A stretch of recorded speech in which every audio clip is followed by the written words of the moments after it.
अनुज्ञातस्तु भवता पूर्वमेव यदस्म्यहम्। मैं तो पहले से ही आपकी आज्ञा को प्राप्त किया हुआ हूं महाराज, अब इस समय मुझे क्यों रोकते हैं?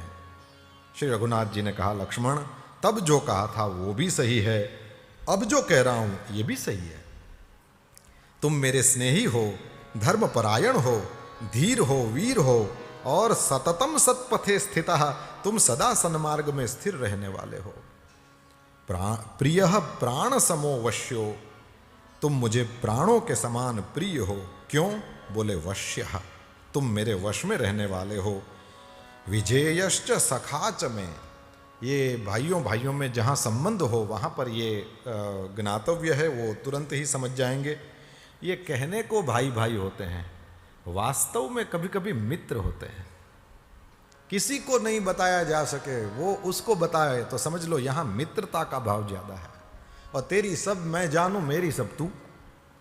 माता पिता को भी जो नहीं बताया जा सके वो कभी कभी बहन के साथ ऐसा संबंध होता है, तेरी सब मैं जानूं और मेरी सब तू। कभी कभी भाई के साथ ऐसा संबंध होता है। तो रघुनाथ जी देखिए, ये बहुत अच्छी बात है, रघुनाथ जी स्वयं अपने मुख से कह रहे हैं सखाच में, हे लक्ष्मण तुम मेरे सखा ही हो।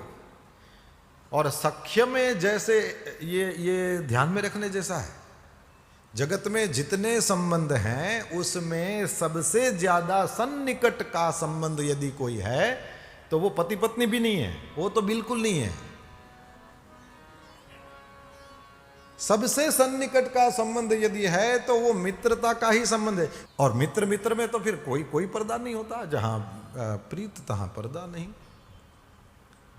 सख्य का संबंध सबसे नजदीक वाला।